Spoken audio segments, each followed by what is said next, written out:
What up, everybody? I'm your host, JP, and this is my co-host, Josh. Hey, everyone. And welcome back to another episode of the FIlmBros podcast.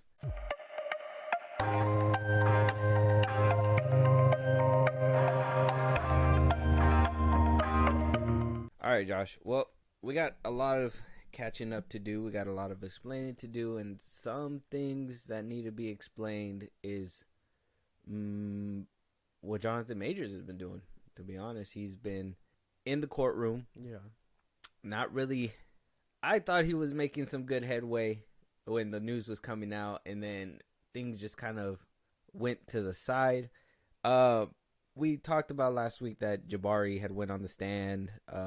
They brought up some messages. They asked about that night that happened. Yeah. They wanted to know basically her side of the story, and she says unequivocally that he was the one that was cheating. He was the aggressor. Yeah. Whatever. Jonathan Majors is saying that she's a white lady that is trying to bring down a rising star. Yeah. That is him. And there's just a lot of question marks now. I don't think that this is just a cut and dry case where like he just did something to her and it was done with. I think there was more added to it because there was probably more issues behind that, and that was all drugged into the courtroom. Let's be honest. First of all, we got the text messages. We got pictures. More text messages. More pictures. Pictures of the incident, what happened. Yeah. They put it all out there. Got a few text messages between Jabari and Jonathan Majors here. Those are paragraphs, man. These are whole paragraphs. So, Jonathan Majors, this was September 22 of this year. Yeah, before the incident happened. So, so these are text messages from September 2022. Okay. This is when the couple were going through their issues in the UK when she had went to the hospital. And these are text messages between Majors and Jabari. So Majors says, "It's just fake and I have fear. You have no perspective of what could happen if I go to the hospital. They will ask questions and I don't think that you actually protect us. It could lead to an investigation even if you do lie and they suspect something." These are the messages that we had talked about last week. These are those were where they had that little back and forth, and he was just like, "No, you can't go to the hospital because I don't know if you're gonna be able to basically watch out for the both of us." And then more messages came out from that same month. I feel like you want to from Majors. I feel like you want to be together as in to not embarrass yourself for everything you've said to your friends and family last night. I considered killing myself versus coming home. You said you needed love last night, and I put my feelings aside, and I tried to give you that. I need love too, or maybe I am such a monster and a horrible man. I don't deserve it. Yes. You should kill myself this way. Of existence is miserable. I want to die. So this is also the paragraph that he used to gaslight her, saying, you're going to the doctor. Why are you going to the doctor? You're going to put us in danger. Yeah, basically. So the messages keep going down. These are from the ones that we talked about prior, and these are the images that have came up. This is her middle finger that is bruised from the middle knuckle up to the tip of the finger. All these pictures are on Variety if you guys want to check it out. There's another image right here of what it looks like. It's obviously swollen, fatter than the rest of them. Yeah, she does. Extendedly long. The back of her ear. Yeah. From when he smacked her. That he smacked her so hard that the back of her ear busted. Not even the front of her ear busted. Is that even possible? The back of her ear busted. It is if you're Kang the Conqueror. So, those were basically what happened the previous time when we had talked, kind of discussed this. We finally got images to back up whatever is going to go into our conversation coming up right now. So what we haven't talked about is the video that had popped up with Jonathan Majors that shows him trying to de-escalate the situation. Jabari is acting out of control from what the footage shows. Jabari is acting out of control. Majors is trying to put her into the car so they can relax. and then he starts running like a track star. I'm gonna play it for us so you can refresh it, but it is on YouTube out there. Yeah. Go check it out, guys. So he's trying to pull her into the out of the car. He's pulling her out of the car right now for whatever reason. They're walking. And then he just starts running. I don't know. He pushes her. She's saying it looks like she's pulling him. And then he starts from a different angle. He's running down the street like a track star. She's right on his tail. There's some get out shit right here. He's running. And then she's right behind him still chasing him. And then he's running down another by a parking lot. For a good couple of blocks. He's going. Is she still chasing him? Like, why do you love this man so much? Is she gonna try to cross with this car? She is. She is cutting off this car. She is endangering her life. Got hit, yeah. To follow Majors. He's gone. He just left her. Oh, he's still running. They're still showing him running down the. Yeah. Okay. So he ran away. Yeah. Now, I know you've seen this video before we were talking about it here, so I gave you some time to think about it. And what do you think from that video coming up? I know that we talked about the pictures last time. If you guys want our full thoughts on that, go check it out. We broke all that down. Yeah. What do you think about the video, at least with him running away? And does it help a little bit, at least right now? I think there's some. It's so like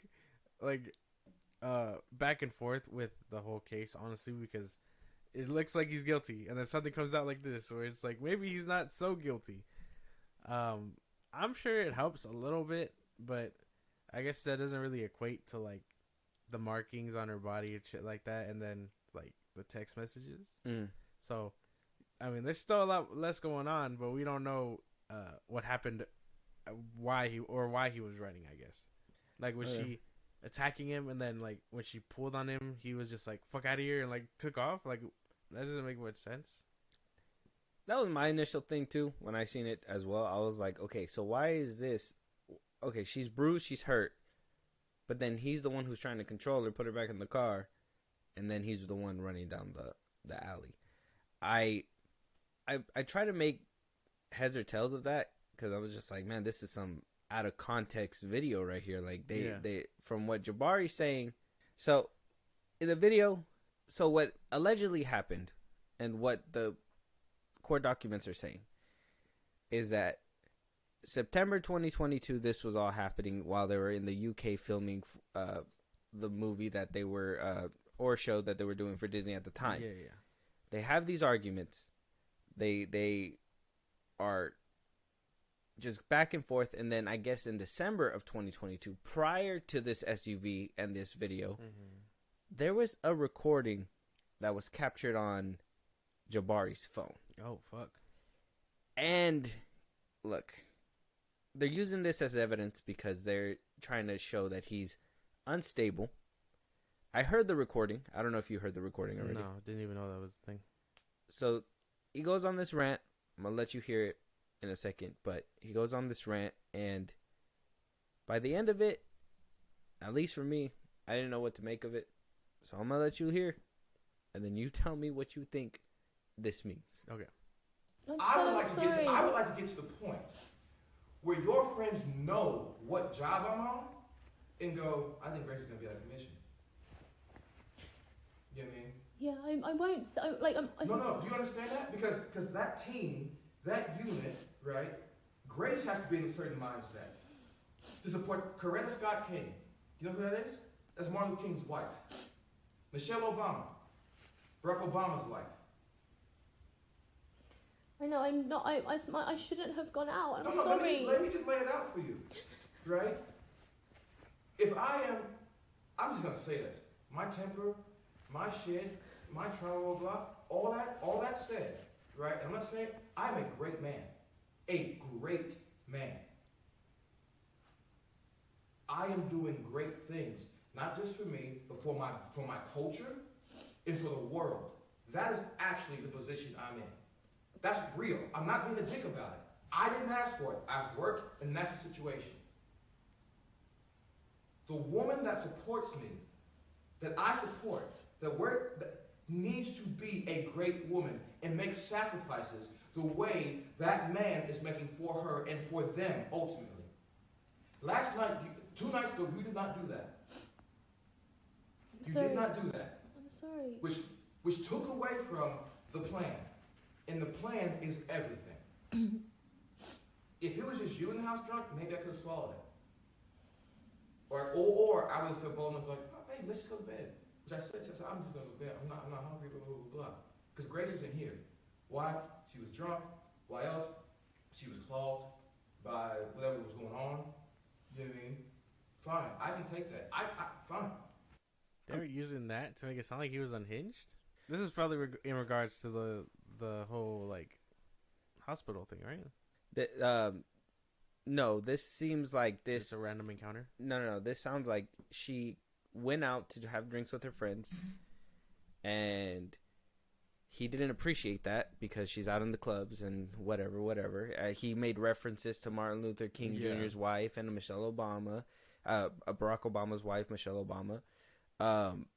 What he says, and what I'm taking away from what he says, is that I'm a great man. I need a great woman on my side. That's what and same page. He's saying that she shouldn't be out in these streets, and that her friend should understand that she shouldn't be out in these streets and be pressuring her to be doing stuff like that. Yeah. Now, do I understand? Yes. Do we need to tell him to calm down just a little bit? Yeah, bro. You were in Creed, then on Quantumania. Like, let's talk about his career real quick. He literally Lovecraft Country is where like I found him at first. Yeah. Lost the season. Okay, he lost out after the first season. People weren't watching. Gets picked up by Creed, Michael B. Jordan. Great, phenomenal. I think he did amazing. And then we see him in Quantumania, and we're just like, well, excuse me. And then right after that, we seen him in Devotion. Did you see Devotion? No. Nobody saw Devotion. It was a December movie. It got washed out by Avatar: Way of Water. It is what it is. Nobody watched the movie. Nobody cared for the movie. A great man on the rise. I'd say that he was on the rise, and I think that, I understand that he wants a great woman, but at the same time, you need to be a good man and not put your hands on your wife, regardless. Well, this is prior to hands on her. So, well, I don't know. That's what I thought too. That's what I was getting from most of that. Like when he mentioned all that, I was like, oh, he just wants someone, on his level, and I understand that. And like, I mean, at the time before he was dropped like a hot potato, I mean, he was everywhere, movie wise, obviously, but he was in magazines all over the place. No, he wasn't. Yeah, he was. He was in that. He was in a couple, and then he did that one photo shoot where he was wearing all pink or whatever. Yeah, that was during the Creed and Quantumania era. But then he got into a bunch of stuff. But then he got cut off completely during Quantumania because that was around the time he got accused of all this. Well, that's why. But before all that, he was in all types of media and stuff. So he wasn't. Not really. Yeah, he was. He was on a bunch of stuff. He was coming up, but he wasn't like crazy big. Well, yeah, but like you didn't even watch Lovecraft Country, and that was like when he was on his rise. At that point, he's been stunted already. Like it's not, you know what I mean. His growth has stopped. But I don't know. I get what he's saying, and I don't know if this is like usable against him. I'm sure they'll use it and be like, oh, he's not letting her be independent and be in the streets or some bullshit like that. But that's basically why she pulled it up. Now, I personally think that it is a ploy. Obviously, she knew she was recording, so anything that she could have possibly done, she could just say, well, I was scared. But you knew you were recording, so you know you were going to say anything. She was clearly plotting for this to be showing up at some point. She used maybe a vulnerable night where he was having a few drinks, just chilling at home while she was out and about, and then she comes home and boom, he already lets off the hinges. To that I say, maybe he should control his temper, but he even addressed that in the audio, saying like, yeah, my temper, everything aside, whatever, like. I'm saying that that's me, but at the same time, like that aside, I'm a great man, we wouldn't be having this conversation if you were just here, if you were having your drinks here. So I understand where he's coming from. Exactly. I'm not saying that it's bad, but she is gonna spin this to be like, well, he's manipulative, he's controlling, he's saying I can't do certain things, and on top of that, look at the finger that he left me with. I'm not saying that I'm not on his side, but on a jury that is 3 women and 3 men, you're going to have at least 2 simp motherfuckers on that bench, and you're going to have at least 3 women that are controlling that shit 100%. So it's going to be very hard to sway a jury when you're talking like that, and she's using it on a domestic violence case, because that seems like he's telling her how to act, and people sometimes take that as abuse. Mm-hmm. Well, yeah, okay. I think we're on the same page then, because, yeah, they're obviously going to spit the fuck out of that for no reason. And then that's when all the videos came out. Right after that, they get into that little skerfuffle in the SUV. They go on a little dash, and then the next morning they find her in bed. This is the video of this is the body cam footage. Yeah. They didn't put out the whole video of the body cam footage, but I can't wait for that to hit YouTube. That's going to be an amazing day. But this is in the photos, at least you can see Majors here talking to the police and the paramedics, and then what looks like to be Jabari's in the bed right here, in their bedroom, and Majors is in his living room. Hey, he has cheetah print sofas. What is this? The fucking 80s? He deserves to go to jail. Take that man to jail, bro. Ain't no way. Leave that man in his cheetah print alone. Oh my god. So, by the end of everything, in a brutal testimony for about 2 weeks straight, everything is wrapping up. They were supposed to deliberate on Friday. Apparently on Friday there was tears coming down Major's face and his wife, or his girlfriend now, which is so funny to me that his girlfriend is sticking by his side in a domestic violence case, and you're just kind of like, well, hopefully he's not guilty, because he might do the same to you. But they were crying, they were upset, they were just, the trial's over, they're just hoping for the best at this point. Their Major's career, life, all that is in the jury's hands right now. Yeah. Hopefully we get an answer by Monday. We'll get a follow-up by then, talk crazy about it. But man, this one's gonna be a tough one. Yeah. This is gonna be a landslide for anyway. Yeah. Either way, actually. I don't know where it could go. There's a lot of things pointing toward him being guilty, but at the same time, I don't know. I think there's quite a bit of stuff to fight it. So it's all about, I guess, the jury and how they feel about it. He also had other people that went up there to talk on their own behalf. Exactly. The driver said but other victims too. The DA pulled up other victims. They didn't release anything on that, but because that's, completely separate to the case. They're just trying to support the case that, they had encounters with him. But they were just trying to pile on to make it seem like he's crazy. Oh my goodness. So, do I feel bad for this man? Yes. Yes, I feel bad for this. I feel bad because this seems like a manipulation tactic from Jabari as well. Yeah. Do I also think he should have kept his cool and played it right? Mm-hmm. Absolutely. Bro, first of all, and I'm sorry to say this, but you're dating a white woman. What do you think was going to happen, man? Oh, what do you think was going to happen? You've seen Get Out. You've seen these movies. We knew, bro, he should have kept his cool. That's the only thing. Like, I can say that she's going over the top to prove that he's guilty. Yeah. But I'm saying also that he didn't do enough to make sure that he didn't put himself in that position anyways. Yeah. If she caught you cheating, man, you make money, bro. You are in movies. Let her take your phone. Be like, whatever, white woman. If you can't if you don't understand that I am a rising star, and I'm gonna be exploring my options because you're not staying in the car or staying in the house and you're going out drinking and doing yip yap yada yada yada. If this was a conversation that he was already having with her, just let her take the phone. Yeah. And then if she beats on you, call the cops and be like, hey man, she's beating on me, and then get a restraining order. And then look, you would have been in the clear. Not just, maybe it was the drinking, maybe it was the temper, everything that happened, but at the same time, that's where you say, you didn't keep yourself in check. Yeah. So he put himself in a position where if he's found guilty, as much as I would hope that he wouldn't have been, he basically put the nail in the coffin himself. All he had to do was control himself. Yeah, that comes the whole temper thing and whatnot. I don't know, though. It's going to be interesting to hear that verdict, for sure. Because heads or tails, if I'm being for real. Yeah, he's still carrying his Bible. It says here that from Variety, he's still carrying the Bible. Jabari is unresponsive. She doesn't speak when she's on the floor, and that it just seems like a quiet, awkward courtroom. Like people are just sitting there waiting, and she set him up. I don't know. I think I feel that she probably set him up. I will say, she set him up, 100%. I think you're right. I think she did. She played her cards right. Yeah. He was playing chess while she was playing checkers. She knew exactly what she was gonna do, and she set him up. Maybe at the time, because I mean, why would you have recorded that back in 2022? Exactly. And he didn't strike you until this late December, so it's like kind of says she was trying to build that case way before. I think she set him up heavy.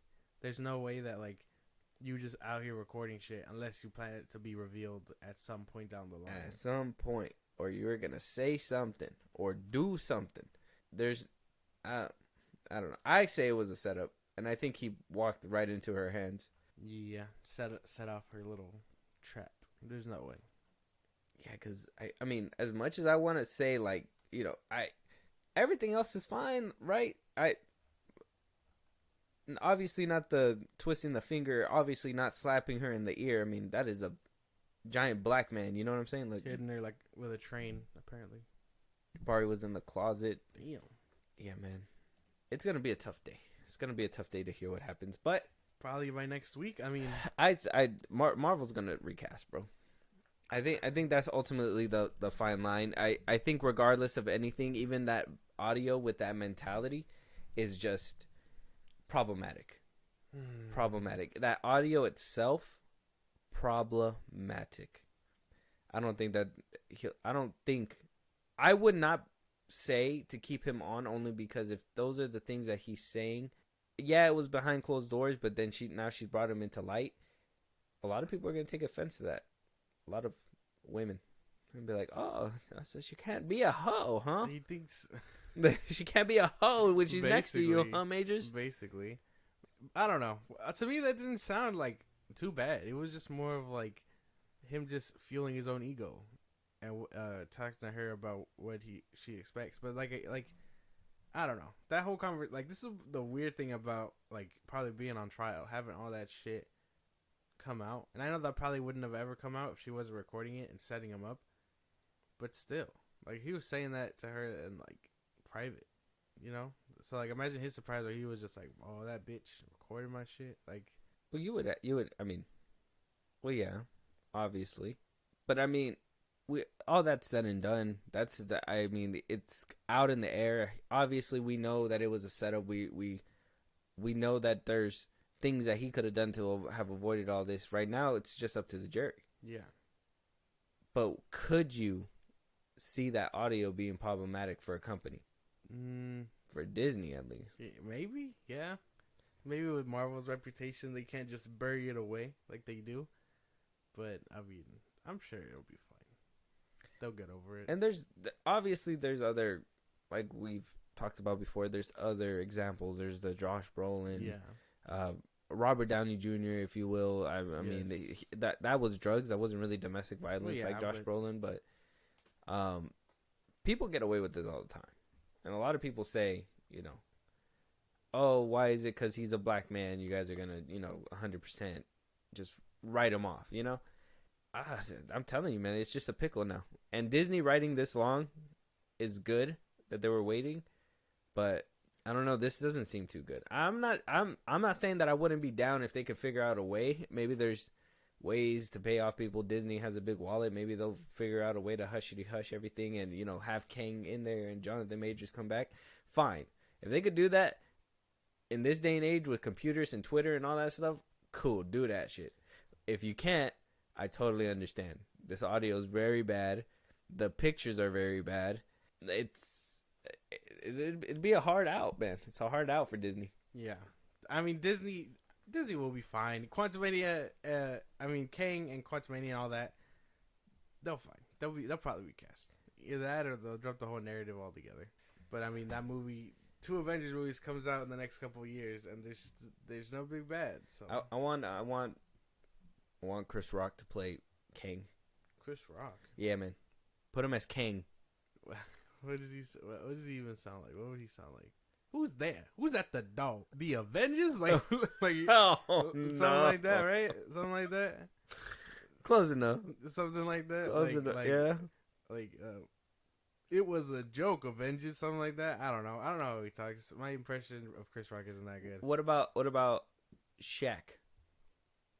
Hey, Avengers. That was very cool. He's gonna dunk on. It's gonna dunk on Spider-Man. That'd be one scary ass dude, though. That'd be a funny moment. Oh, in one universe, you won the damn NBA Finals. Just cuts to him on the hoop. Yeah. No. He shot a free throw. Oh, no.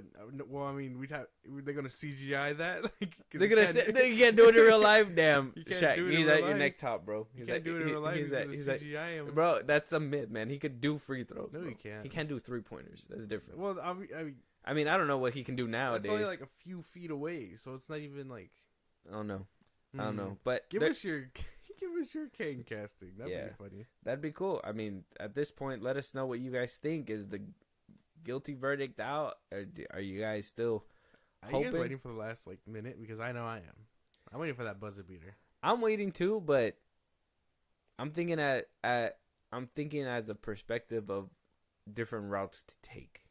And if they find him to be not guilty, then most definitely Disney's in the out. Like, they can do whatever they want and bring him back, and it's fine. He's not guilty, right? Yeah. Worst case scenario. But if he's guilty, Worst case scenario, he goes to jail and they recast.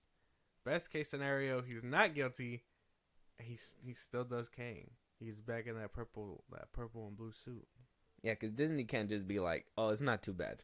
It is bad. They cut him out of all the bloopers for the Loki season 2. Out the bloopers.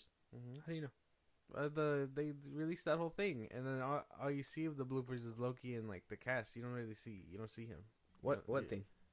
Like I see clips of it on like TikTok and stuff. I think they did release the assemble, or whatever the fuck. Yeah, got you. But like I think you He has no hardly see him. bloopers? You hardly see him, or I don't know if you see him at all. You just see him in the background one time. We need to get commentary from Majors. Like no, It's bad. Stupid. It's bad out there. It's bad out there for Majors. We'll leave it here, and then when we get that verdict, we'll discuss options. Oh my goodness! If he's guilty, sayonara. Yeah. If he's not guilty, where will we see Kang next? Exactly. You know, or if he's guilty, where will we see Kang next as a variant? Right. Basically. Right. In a universe where he's not played by Jonathan Majors. So sad. Not really for me. Like I said, I think he was a rising star, and hearing him talk like that with like the big headed ego, I don't know what it is, but to me that's just wrong. What, man? You're comparing yourself to Barack Obama, my boy. You're comparing yourself to Martin Luther King, my boy. He's doing stuff for the world, apparently. That's what He said for the culture. He said for the culture and for the world. Okay. So he was in quite a bit of stuff. Okay, so obviously Creed, Ant-Man. It still says here he's supposed to be in Avengers, the King Dynasty. That's funny. Lovecraft Country, Devotion. Yeah, The Harder They Fall. I still need to see that one. that one's cool. Yeah. Magazine Dreams. Is that his last movie? That's a 2023 movie. The Last Black Man in San Francisco. That one's on Netflix, I think. He was in White Boy Rick, The Five Bloods, Captive State, Hostiles, Jungle Land, Gully. So he was in quite a bit of stuff. Yeah, but when did he start getting up there? When did he started in what? 2019? Yeah, Captive State, Jungle Land was his 2019. I Hate the Man in My Basement, 2017. He was in Do Not Disturb back in 2011. Yeah. We didn't know who he was then. When We Rise back in 2017, we didn't know who he was then. 2017, he was in Hostels. Don't know who he was. White Boy Rick, 2018. I don't think anybody's seen that movie. Out of the Blue. Nobody's seen that one. The Last Black Man in San Francisco. That was in 2019. I've never even heard of that movie. Yeah, no. Captive State, 2019. Never heard of it. Gully, 2019. Never heard of it. Jungle Land, 2019. Never heard of it. The Five Bloods in 2020. I had never heard of it. Lovecraft Country.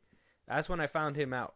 It was in 2020. Yeah. It was the middle of the pandemic. I ain't had shit to watch. I said, hey, who is this guy right here?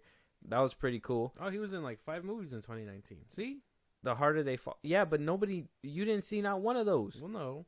But he was there. But The 5 Bloods 2020, The Harder They Fall. you could be there, but if nobody's watching your shit, that doesn't count. The Harder They Fall 2021. You're irrelevant. So he didn't start getting popular till Lovecraft Country. That was the first thing that I think a lot of people really got put on by him. And then The Harder They Fall. He was on Saturday Night Live one time. And then The Harder They Fall, The Harder They Fall put a lot of people on him, except for you because you never watched it. I'm going to. Shut up. And then after that, Devotion came out, which nobody really cared for. Magazine Dreams, that was his. That wasn't a movie. That was his little doc thing, but they pushed that back. They didn't even release it. Yeah. And then he came out in Creed, and then right after that in Quantumanium. Creed and Quantumanium were supposed to be the two that really put him out there. Creed did that. And then he shot it down with Quantumania. And then he shot it even farther with the whole domestic violence thing. I mean, with Quantumania, he was still the best part of that movie, so. Yeah, you're making excuses for this man. At the end of the day. Well, I mean, I'm not saying that you're not guilty or nothing, but like his career was thriving and it was getting there. He would have probably been a really good next Denzel or something. That's what I'm saying. Like, he was at the jumping point, and he like leaped, and a rock hit his legs really fast, and he felt like he was barely, his toes barely came off the ground. And he was about to like a rock named Jabari hit his fucking ankle. Yeah, basically, and dropped him down. So I'm not saying that he wasn't on the rise. I really think that he struck gold with Lovecraft Country, and then with Harder They Fall. I honestly believe. I mean, everybody except for you watched it, but like that was like the movie that got me interested in him. And then Devotion came out. I watched it. It wasn't. He was good in it, but the rest of the movie was shit. I think he really needs to pick what movies he really needs to be in, or, you know, be a little bit more pickier. And then, you know, Creed 3 happened, and then Quantumanium happened. So, I mean, I'm not saying he wasn't on the rise. It's just, it wasn't that big. So, I mean, for him to have that big of a skull when he was just coming up is like, well, you know, that's kind of like, you can't have the same energy for him, but not for fucking, like, what's her name? Rachel Zegler. Or, you know, Zachary Levi. You gave him a W in the last episode. I gave him a W for what he said against James Gunn. That's the only time he's ever earned a dub. And Rachel Zegler, I've only seen her in 2 things. Not even 2 things. 1 thing. And she was kind of in that movie. So she wasn't bad. What's her filmography? Shazam. Just Shazam, right? Let me find out. I think so. Rachel Zegler. Oh, West Side Story. That's where she broke out. Yeah. Okay. The Hunger Games and Shazam. See? No, she was in Y2K. I don't know what that is. Yeah, I don't know what that is. Yeah. She was supposed to be in Paddington in Peru. That's not happening anymore. She was in 3 movies. She's going to be in the 4th movie soon with Snow White. Mm-hmm. See? So I haven't even heard of that chick. Jonathan Majors was him. You really didn't even hear about him until Creed 3, to be honest. No? Yeah. Because if you didn't see him in anything else before, then Creed 3 is realistically the movie that you saw. No, it was Loki. I saw him in Loki first. That put me on. Oh, yeah. In 2021. And then Creed. And then Loki season 2. Yeah. And then Quantumania. Yeah. I'm going to watch the other stuff now. Just because like, I probably won't If you notice, you said it yourself. If you just notice what you just did there, he is not a big star because the only things you've seen him in was an MCU movie and in another established franchise that you've been invested in. Well, yeah. So you didn't go for him. You went for the established franchise that was already happening. No. Yeah. No. I saw Loki and he was a standout part. And then when I heard he was in Creed 3, I was like, yeah, I want to go see him. But you didn't watch it because of Majors. You watched it because of Loki. Well, yeah. And then it was a surprise that he showed up. But we knew he was going to be Kang.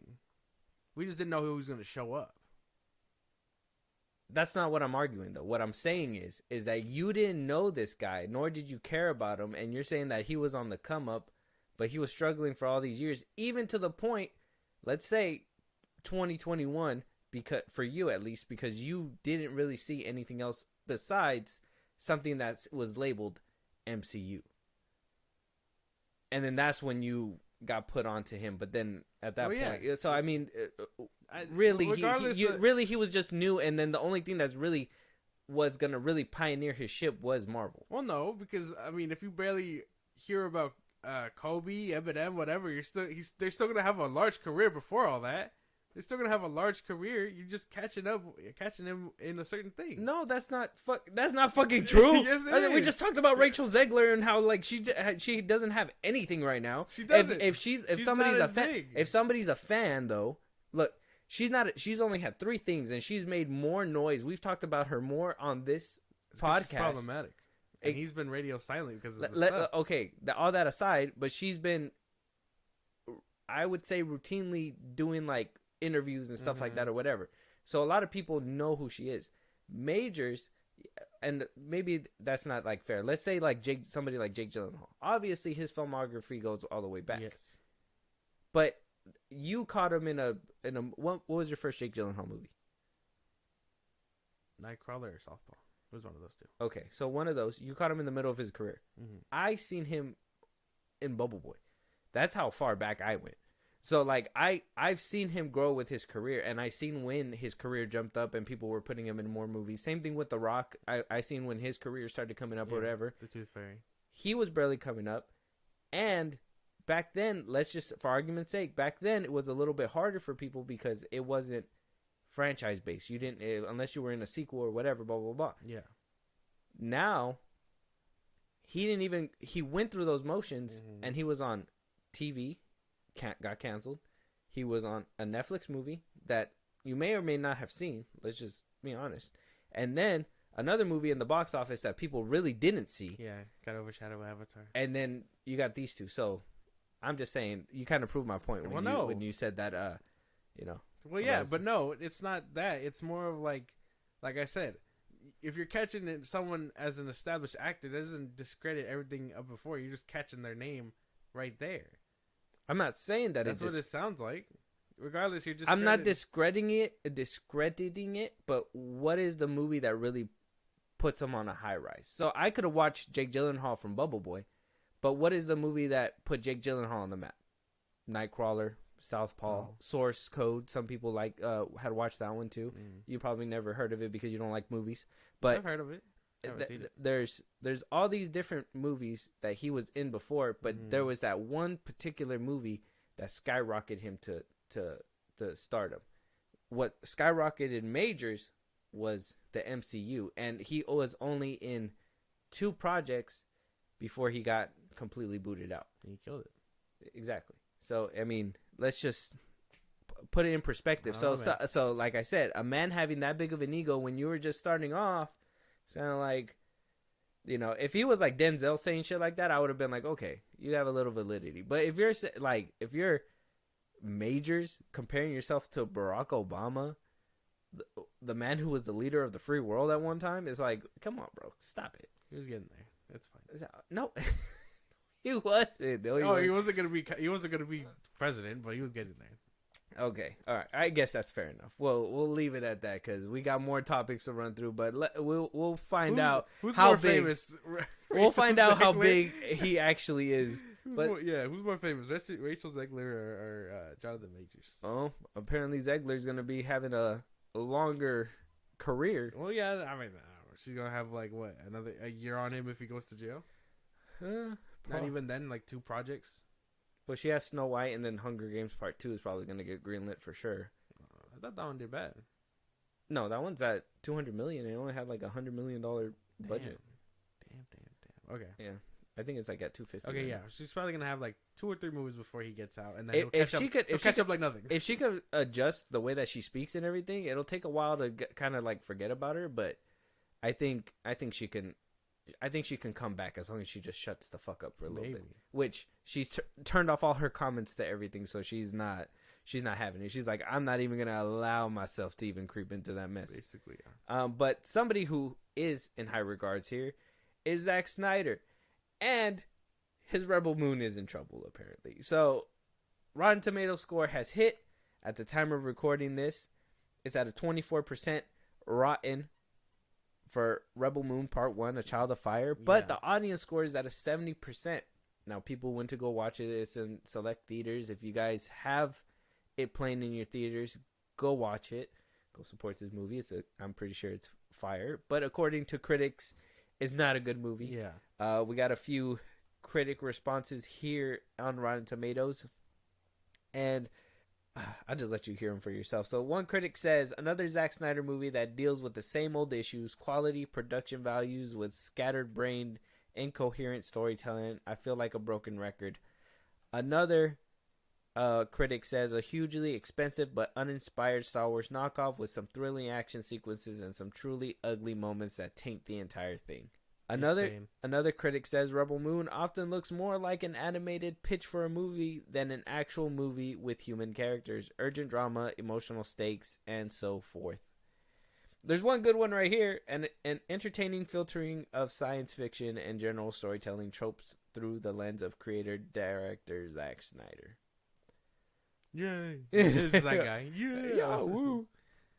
I mean, fuck those guys. They don't know shit. Yeah, they don't know shit. That's basically how I feel. Rotten Tomatoes, I mean, as a policy of mine, I don't like critic scores or whatever, but fuck them. Like, that's all I got. Like, I don't take what they're saying seriously. I know everyone was trying to be like, oh, clowning or whatever, but first off, I'm a firm believer that critics don't like this man. I don't know what it is. And then, at the same time, I think this could be a banger. I think people like him, like Scorsese, things like that, like real filmmakers, they just create shit. They don't really give a fuck about critics or anything like that because they know the audience will love that shit. They're not making it for critics. They're making it for people. Zack Snyder makes movies for his fans, for sure. Fuck, huh? What Yeah. does that mean? What? I mean, he does. I'm not gonna lie and say he doesn't. I like him. I like Zack Snyder. I'm a fan, but I know that he makes movies for his fans. I think that's the issue that he has. He's a very nice guy too. I think that's one thing that really hurts him in this industry is that he's a very nice guy, and I think people just feel that need to like want to walk on him or shoot at him or whatever. But I honestly believe he makes movies for his fans, and his fan base is pretty big. What does that mean? Well, Zack Snyder has a specific taste. If you watch all his movies, they're a specific taste. Now, I'm not saying that his taste wasn't what is. It's not that the fans made Zack Snyder. I'm not saying that. I'm saying that Zack Snyder has a formula. Zack Snyder has his own way of seeing things. Oh, yeah, that's every director. Exactly, right. But he doesn't really make movies that are for everybody. He makes movies that are for people that enjoy his art with the serious tone, the saturation, the slow motion, the dialogue. You know, he likes to hear dialogue, and not a lot of people like to listen to dialogue. People like to hear a few words and then boom, boom, boom, and then complain that the dialogue shit. People who wanted Blue Beetle. There you guys go. Now, Shade. I can acknowledge that that's what the movies that he makes, and I can acknowledge that that's why the audience scores at a 70% because the fans love it, and he has a big fan base. People are like, "Oh, they're bots. They're bots." No, Zack Snyder is such a nice guy, and will do whatever it takes. I mean, right now he's in the middle. I think he put on Vero that he wants to try to put the director's cut of Sucker Punch out. So he's trying to mend the wound with Warner Bros. So eventually, hopefully, we could get his true vision to that too. Yeah, that'd be cool. Like that's what he does. He is for the fans. He's gonna make movies for the fans. Army of the Dead, same thing. It's the same thing told differently. I'm not saying that it's the exact same story, but it's the same things that he wants to do, told in different formats and different storytellings and stuff like that. And I honestly believe that's why the critic score is like that, because he makes movies for his fans, not for everybody. He's James Gunn. I don't understand that. Yeah, I know you don't like to hear it, but he's basically what James Gunn does. No, because one's a visionary and the other one's no. Well, I'm not saying that. I'm not saying that that's not the truth. It's just, somebody, you can have the same mindset but not execute it well. Like Zack Snyder could be reaching for greatness, and then James Gunn wants to do the same thing, reach for greatness, but he sees this pile of clown dumb shit over here, and he's like, yeah, this is how I'm gonna reach greatness. And then Zack Snyder's like, no, if you tell a coherent story, a lot of dialogue, explain everything, and then hopefully people come out on the other side loving your shit. People are like, oh no, I want dumb shit. I don't know. I don't know if I get that. I don't think so. You don't think that he just makes movies for his fans? Well, no. You don't see a distinct way that he tells the stories? Well, yeah, but like, so that's every director. Like Kubrick has his own thing, Cameron has his own thing, so on and so forth. Mm-hmm. And like, obviously, his fans are gonna eat whatever he puts out. That's every fan base with every artist ever. You know what I mean? Mm-hmm. Like Taylor Swift puts out music, the Swifties eat that shit up. It could be hot garbage. They're still gonna be like, that's, you know, this is a gourmet meal for me. Like, you know, like, but I don't understand I don't understand that. M. Night Shyamalan, he has this distinct taste. Yeah, he does the twist. mm-hmm. I mean, people come to love that, and only people that are his fans are gonna love that. Now, once in a while, he'll knock it out of the park with like Split or whatever, where, you know, it appeals to everybody. But if you're taking a gamble with that if you're not trying to shoot for everybody. James Cameron, he's an older cat in Hollywood. He knows that in order for you to get the most range, you need to appeal to everybody. So what does he put in his movies? Romance, action. He puts children too at times to make sure that, you know, all audiences can relate to these characters within this movie. Christopher Nolan, he puts his business first too when he makes movies. He made a DC movie, but then also he made sure that there was the action, there was the dialogue, that everything was there. It wasn't desaturated. It was dark, gritty. It was a new take. People have a distinct way, but certain directors know that there's a variety.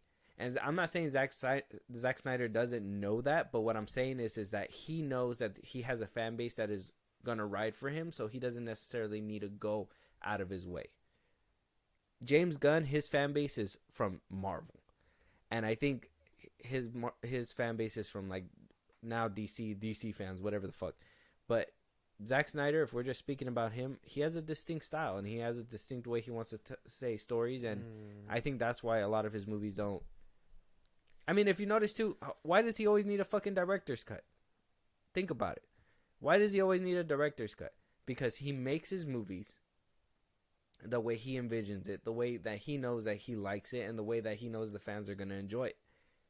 Then studios feel the need to be like, well, I know this is good for the fans, but we have a studio to run, and we need to be able to feed everybody. So they chop it up, take away the slow motion. Fuck, they even went as far as completely bringing in another director and fucking up his movie.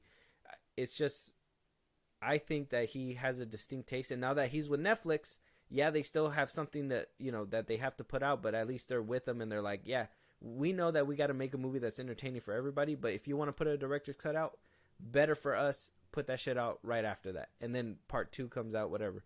I think that's why he's gonna really thrive with Netflix, as long as they give him the budget to back it up. Yeah, I don't know, man. You don't think so? I don't know. I don't understand. Are you just being biased? No, I'm dead ass. Like, I don't know. I don't understand that argument, if that makes any sense. Okay.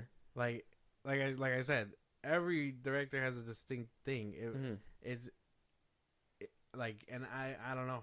Obviously, if you're a fan of, I just completely explained it to you. Yeah, Tell me from the parts that I explained what you don't understand. the distinction. Well, obviously the distinction part, but like, are you like him and Christopher Nolan are two different people because Christopher Nolan can appeal to everybody? Yeah. Quote unquote. Because when you're putting out a movie into theaters, yeah. Okay, let's take, what was it? Paw Patrol. Mm-hmm. It was Paw Patrol versus Saw X. Yeah. You obviously have a limited amount of reach with audiences because you're putting out blood and gore with Saw X. Paw Patrol wound up making a little bit more money because it appeals to all. You have parents, you have children, you have, instead of getting 1 ticket or 2 tickets for a date night, you're getting 4 tickets for a family, or 6 or 7 or 8. So you're making money off all this. Now, if you want to go a little bit more in the middle, MCU makes movies for teenagers, adults, children, kids even. Yeah. They don't do that much crazy stuff. They make sure to keep it as PG as possible. That's to make sure that everybody's able to come in and watch it and, you know, get as much money for their dollar. Then you have Zack Snyder movies, the ones that he likes to put out because he likes his movies and he likes to make sure that they're made with his eye and for his fans. Yeah. He doesn't worry about all the extras because guess what? I'm the filmmaker. I love film. You're the business people. You do business. And so they watch the movies and they're like, well, business-wise, this movie doesn't work out for us. We got to put a little bit of something that's going to bring more appeal for certain people, and they're going to want to come and watch it. That's what I basically mean. If you're going to want more variety and more money from a business perspective, you need to put things in there that's going to appeal to everybody. Instead of making a movie R, can we pass for PG-13 and do the same thing? Okay. You know what I'm saying? Okay, yeah. Now that makes you're making sense to me. Yeah. Okay. See, because I get you now. Yeah. So when you make it for your fans, you're alienating so much other people that can like your shit. Where you're only making it for the people that enjoy your shit, you're gonna have a very niche and very, I would say, loyal audience. Because I mean, look at the fucking score, and then I mean, 800 million for Man of Steel, world, close to $1 billion for BVS, and then Suicide Squad was the one that was tampered with, and then you see what happened with Army of the Dead. That was like #1. Netflix's Man of Steel is fucking skyrocketing. Maybe that's his fans. He has fans that will write for him. He fucking sold out his Zack Snyder's Justice League IMAX in seconds. I tried to get a ticket in seconds. This is a Netflix movie that's getting packed audiences where Blue Beetle, Shazam, The Flash, all those movies couldn't do it. I'm not saying he doesn't have a fan base that rides. Yeah. What I'm saying is that he makes movies for himself, and this is why the scores are where they're at. But that's why, like, isn't that just making art? Isn't that just like making movies? Like, if you make it for people that you know like it or whatever, regardless of your fans or if it's for everybody, like, if you're making it so people to consume, I guess Scorsese is a good example. Like, he could give fuck all about what critics think. Mm-hmm. He's just making art. You know what I mean? Well, does a movie that makes no money pay the bills? No. So, I mean, you can make home movies if you want art. This is a business. You need to do what you need to also make the money in. So if we say, hey, this is going to be a family movie and all you're doing is putting boom bang pow, we're not going to be able to make money from a family movie if you're putting boom bang pow. You need to make this movie family friendly to make sure that everybody can come and watch this movie. Well, that's what producers and all that are for. And grummy mitts like business A-Rod. People, yeah. A-Rod sticks his dirty mitts everywhere. But like, that's what I mean. So there's people for that. And I'm not saying like to take, I don't know, a Paw Patrol movie, bastardize it, and then, you know, it's no longer Paw Patrol, it's this rated R mess of not emergency dogs, but like rabid Cujos or something like that. Mm-hmm. You know what I mean? Like, I'm saying like if you take that concept and you just make a movie, obviously you're not gonna, I mean, if you're just starting out, you're not gonna have the name of Scorsese to back up whatever you're doing, Tarantino, whatever. But it's been shown that they get low critic scores and high like audience scores because they just don't give a fuck about what critics think. They just put out art and it's consumed. But that's because, again, they have big names and so on and so forth. You gotta understand, people that are here in the audience scores doesn't represent the general audience. I think that's where you get confused, is that there's more people than just fucking film shit on Twitter and whatever they do on the internet and stuff like that. You have general audiences that don't even use the internet. You have people that just go in to want to watch movies. Mm-hmm. So if there's a dude that doesn't know anything about Zack Snyder besides the fact that he's the director and or whatever, and then they see, I don't know, Sofia Boutella that's in there, and they're like, I know who she is. I seen her in The Mummy. I fucking loved her in The Mummy. Yeah. Said no one ever. I loved her in The Mummy. I'm gonna go watch this. And then he's just like, whoa, I like her in this movie, but what's up with all this slow motion? And why is there no color? Like, the last movie I seen her in, there was like a bunch of color and it looked nice and whatever, blah blah blah. That's basically what you're gonna get. Same thing with Avatar. James Cameron, he knows that people like bright, beautiful things.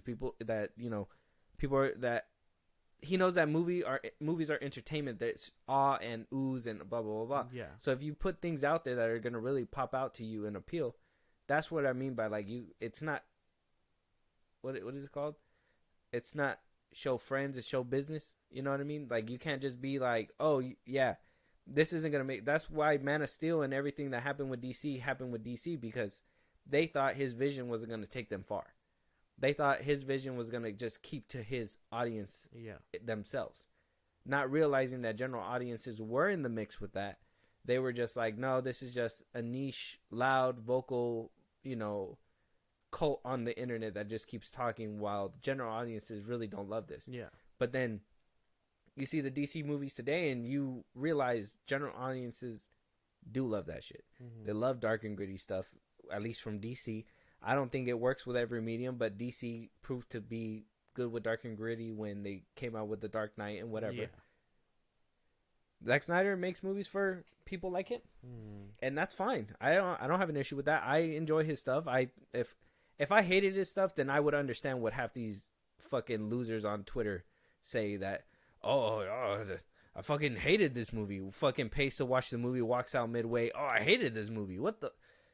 How fucking dumb are you that you can't sit through a whole movie? You leave it midway and then go on Twitter to be like, this movie fucking sucked. What did I tell you? What do I always tell you? You got to watch a movie before you make an opinion. If you don't watch that movie all the way through to its resolution, you're missing a lot of things that come with that movie. If you honestly think it's trash in the middle of the movie, then fuck, dude, you shouldn't have even been in that premiere in the first place. That's funny. Yeah, okay. I get what you're saying, though. Yeah. But either way, I think critics, Rotten Tomatoes is tripping for this, as usual. IGN gave it a 4. They did. And they gave Love and Thunder a 7, so. I'm just saying, I think there's a bias. There's probably a little. I don't think it's biases, though. That's the thing. I think a lot of people like to point to biases. And I know film Twitter and, the Zack Snyder writers, I know that they like to say those things too. I don't think it's biases, though. It's clear business. And business with Zack Snyder, though it's nice, it has to... they need to prove themselves to be lucrative. It's not like James Cameron where, he puts out T2 and people are like, well, what the fuck? And then he puts out a movie like Avatar and people are like, well, what the hell? Who knew that this dude that made a robot movie a second ago can do something like this, Where if you get the one trick pony, it's like, it is what it is. You're going to have people that are going to come watch it, but you're not going to have, you're going to be one of the greats in certain people's eyes, not in everybody's eyes. That makes sense. So I don't think that it's biases. Mm-hmm. I know a lot of people on the internet too. They're like, oh yeah, this.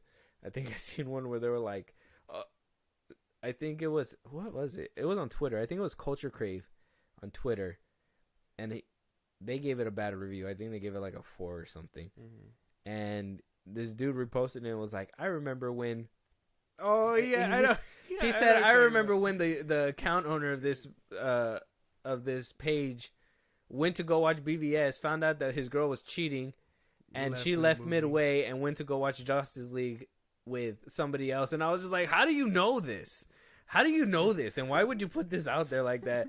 Knowing, like, if whatever he said was, like, stupid, you going out of your way to kind of drag this man is even dumber for you. And using something, like, such a far-out scenario. I saw that, yeah. That shit was insane.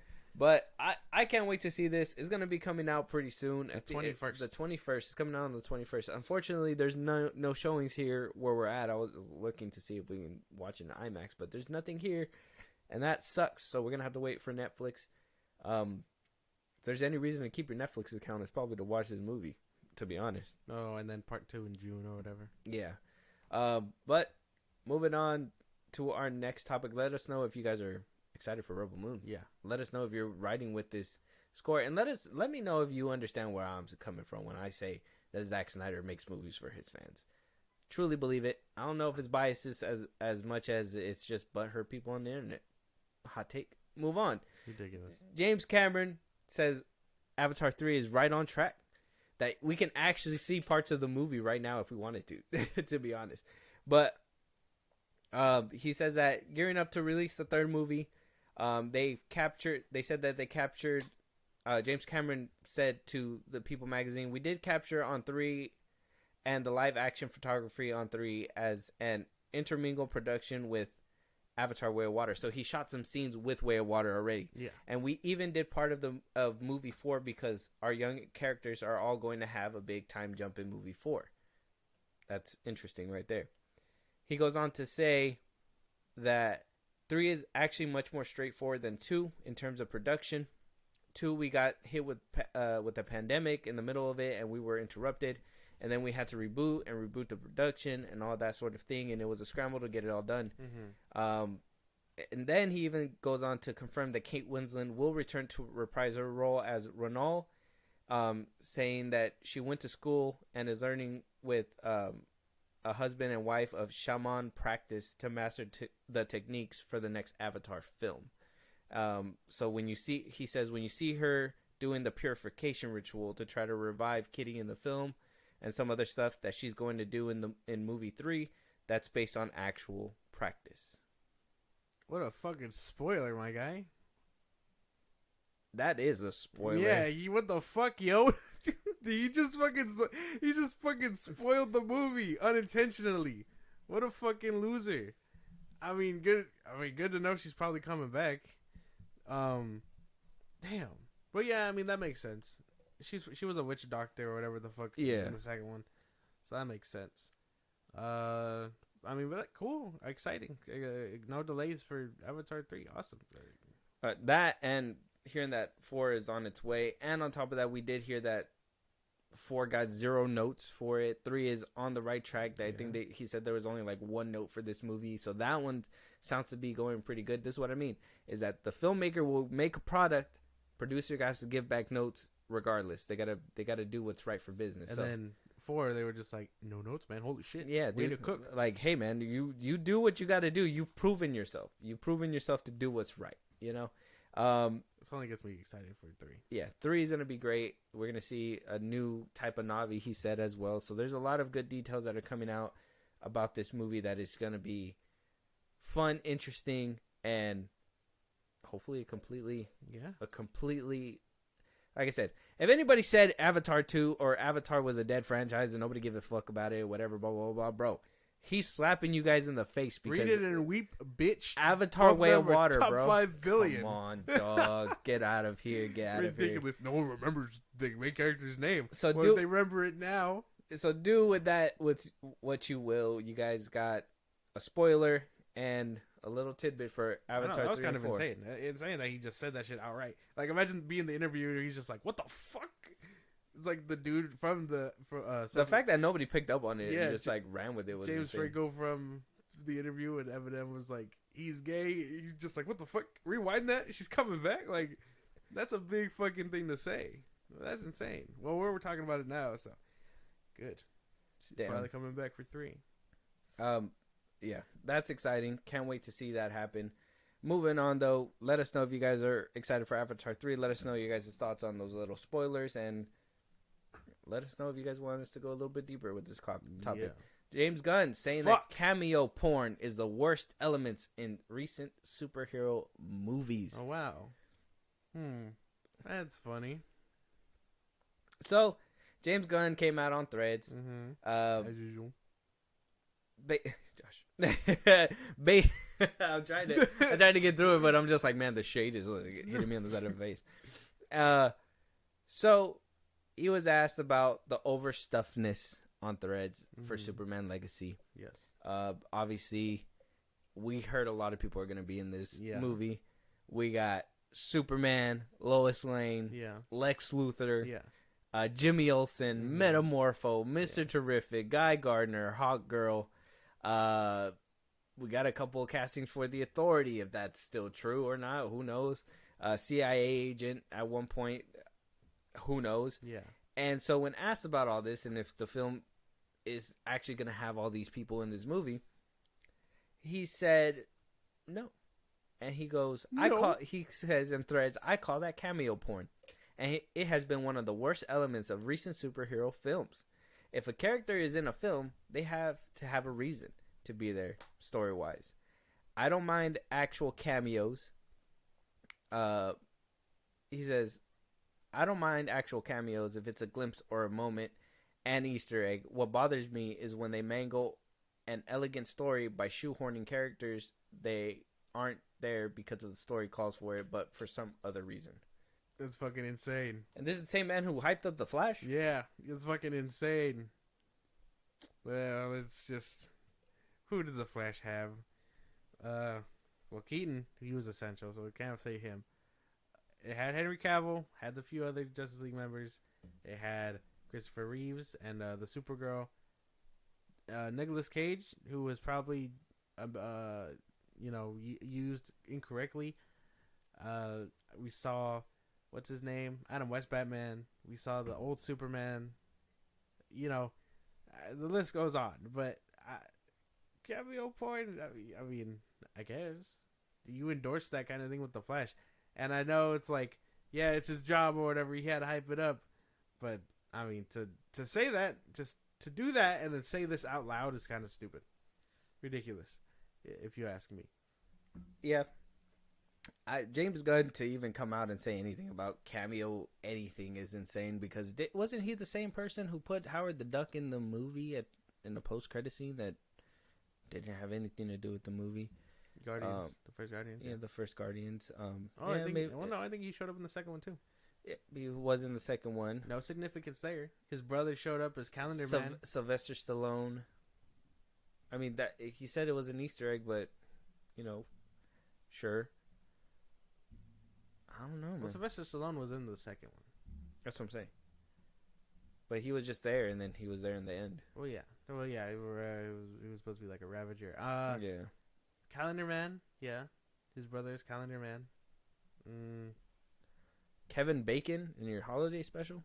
He was a glorified cameo. Having your friends in Guardians 3? Yeah, I don't know, man. That, like, I understand, but at the same time, I don't understand. Hypocritical, if you ask me.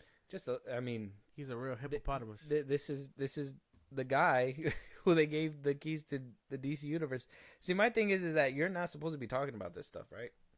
Like, when you're a studio head and you know that your studio is going to need to put Cameo in and make sure that people are invested and want to watch your movies and, all that good stuff, you might not want to say it's Cameo Porn. You might want to say... It's going to backfire in your fucking face. Yeah, because now, whenever you put a cameo in a movie, all the internet trolls are going to come out and just put that shit in your face. Like, what the fuck, man? This didn't have any significance. What was this? What are you doing? And that's, if he would just shut the fuck up, man. If he would just shut the fuck up. Like, I want to like him. I want to like him. Oh, I don't. No, listen. I want to like him. But he opens his mouth, bro. He opens his mouth. You're like, yeah, I want to root for you, bro. I hope Superman Legacy is good. And then he says shit like this, where you're just like, well, fuck. Like, if it's good now, how are people gonna know? Because people are gonna just be looking at they're gonna be counting every single second that Hawk Girl's on screen now, and be like, yeah, she was just in there for a cameo. She didn't really need to be. She wasn't part of it. Anybody else could have probably did with her part. Like, you're just gonna hear all this shit, bro, and I want to like him. Or not want to like James Gunn himself, but I want to like the product that he's going to put out. But, like, now he says all these things, and now it's just in my head, and fuck, dude. It's so James weird. Gunn, don't shut the fuck up, bro. It's so weird, because, like, what's the point of that? Like, what do you get from all that? And, I mean, you casted all those people prematurely, so they're not going to be in Superman Legacy? What was the point of casting them prematurely? He's just doing certain things to throw people off. He knows scoopers are show up in the movie. That has to be one of the worst things too, is being in a studio, knowing that somebody in your midst is like a traitor and like leaking shit. Yeah, and that's what I was telling you last time. Yeah, that has to suck. But at the same time, it's like, good on you, because fuck this guy.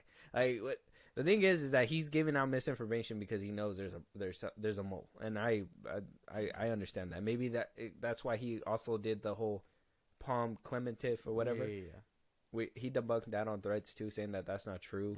Mm-hmm. But I'm sure that he's just planting seeds, sowing the seeds, so he can figure out who's doing it and cut him out, and then bring him to my office. Put him on his knees. Stick his hands out. Oh my god. Give him my samurai sword. Oh my god. I'm chopping him off. It's done. It's done. He just goes all fucking samurai in the studio. Mm-hmm. And then he licks the blade when he's done. What's wrong with you? Maybe that could be something. James Gunn, crime boss, like. I don't know. I think this guy needs to just be done with everything he's doing. I've said it before. I'll say it again. Stop talking. Let me root for you, man. Let me help you out, bro. But like, you keep talking, man. It's kind of hard for me to root for you when you're over here just saying a bunch of nonsense and thinking that it's okay, because it's not okay. And Cameo Porn, though he's right. That's not the way you gain confidence within a community that doesn't think that you can keep it in your pants in the first place. Like, why are you why call it cameo porn? Why not just be like, I see that as an over excessive use of cameos. I know that studios put in there, but me as a studio head, I'm gonna make sure that if we have a cameo, that it's gonna work for the purpose of the story, and not just be like, "Ooh, look at that." Yeah, professionalism. His word choice is insane. Yeah, professionalism, and maybe this is what he wants to do. Maybe he wants to, get a rise out of people, get the conversation going, get what we're doing here out there. Ridiculous. But it's the wrong kind of publicity. He could have gotten the same point out by saying it in a nice way, and you could have probably been like, well, he's still a dickhead. And I could have been like, well, at least he said it in the nicest way possible. Yeah, but now he's just an ass. Who now he's just a double dickhead. He's a double D. That's funny. Yeah, very good. But yeah, basically, I don't know how anyone can root for this man. It's ridiculous. We'll see if he keeps his mouth shut in the next coming year. We're rounding that bout. It's almost 2024, and hopefully he makes a resolution to stay off the internet until Superman Legacy premieres. He's not gonna be off the internet for a whole year and a half. My boy gonna be fiending? Is that what you're saying? Well, no, but I'm sure he'll say some more dumb shit. I'm just saying that if you were to bet him, he'd fold immediately. Damn.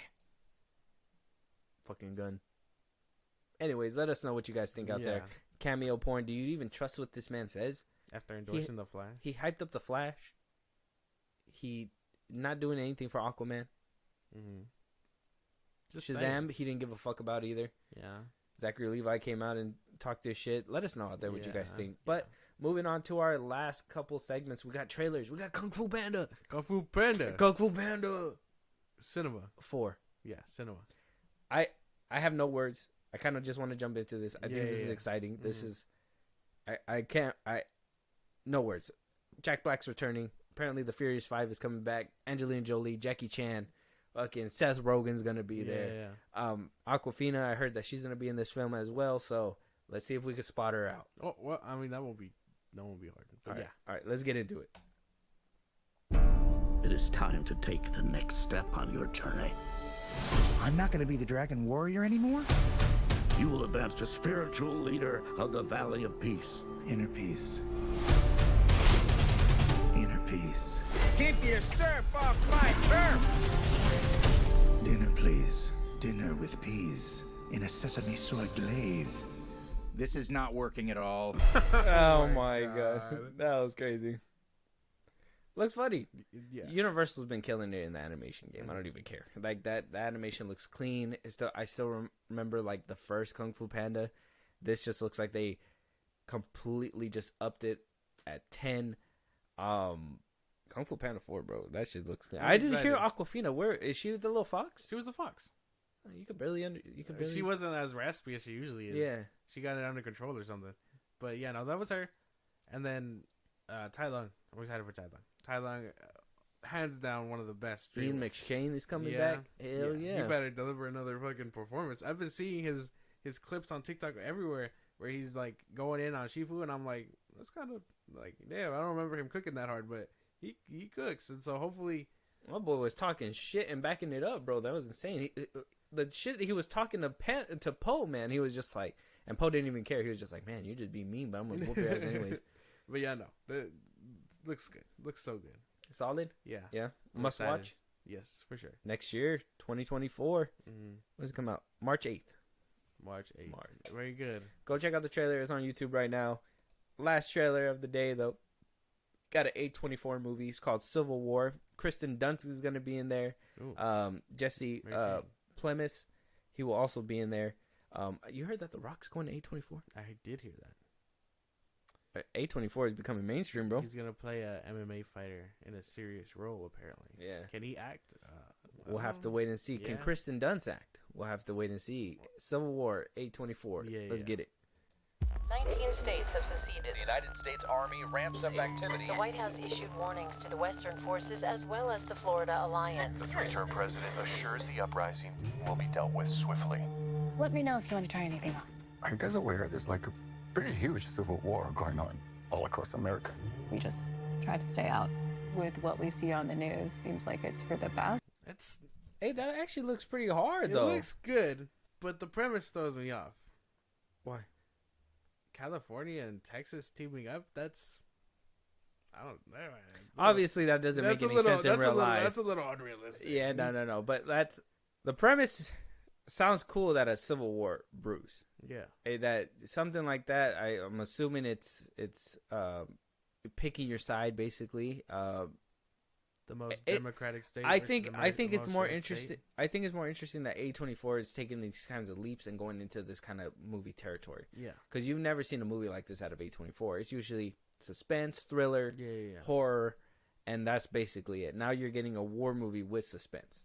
So, will it hit? Who knows? The trailer looks good to me so far, and it got me intrigued just to know, like, okay, so how are they splitting this up? Yeah. And is it really Texas versus, California instead of them actually teaming up and shit like that? No, that's what I imagine. I imagine it's those two, like, teaming up versus the rest of the 48 states. Yeah. I don't know, man. This is going to be interesting. That sounds insane. It does look good, though. Can't deny the trailer didn't look good. It looks cool. Some of the CGI could be worked on, but I think that's why. For an A24 film, they're taking a big chunk out of their budget for it. Yeah, they're like, man, we're going to have to shell out some cash for this one. Hey, if they can prove that they can dominate movies with this kind of storytelling, because that looks cool. A photographer trying to tell you what Civil War does to people and all that, like, it's an interesting premise, because we just came from, and I was thinking about when it first started, we just came out of a movie where we were thinking that was happening, right? Yeah. And so now it's a sequel. It's an unknown sequel. Yeah, I was thinking that too. I was like, oh, watch. It's gonna be for Netflix to watch. But like seeing that, this is what I meant. Like, the aftermath to me is more interesting when it comes to these Civil War conflicts than just hearing, oh, people are gonna tear each other apart. We already know that. We already know people are pieces of shit and they're just gonna go ahead and pick a side. We already see that shit on Twitter. Imagine if it came down to, like, real life. Like, what side are you gonna choose? Like, that army, he's like, the guy was like, we're American. He's like, well, what kind of American are you? Like, you got to tell me which side are you on. Yeah. So that shit is interesting. I like that kind of detail. I think that you can go farther with a story like this. Maybe. Possibly. Can't deny your theory, I guess. It's, I don't know. One of them was meant to be more of a thriller with less action, and this was giving you all the action. So yeah, give me the manja. Feed me the manja. All the manja. But Civil War, coming from A24. It's on YouTube right now if you guys want to check out the trailer. If you do, go check it out right now. Let us know you guys' thoughts on the two trailers, Kung Fu Panda 4 and on Civil War. Let us know about any of your guys' thoughts on any of the topics that we discussed today. We really want to hear it. If there's any movies that you guys want us to review, if there's any topics that you guys want us to hit that we have not talked about yet, if there's a live stream you want to catch, or if you want to support us in a big way, Josh, go ahead and let them know. Twitter, TikTok, Instagram at FIlmBros Podcast. We post new episodes or upbeat hits up there for any news or movies you want us to cover. Listen to us anywhere you get your podcast at FIlmBros Podcast on Spotify, YouTube Music, things like that. We're on a bunch of sites. Support us in a big way. Buzzsprout, link is in the bios of the socials I just gave you. Again, Twitter, TikTok, Instagram. Buzzsprout, FIlmBros Podcast. Supporters get special thanks on episodes, and we recognize you for helping us out, and you get stuff on the side.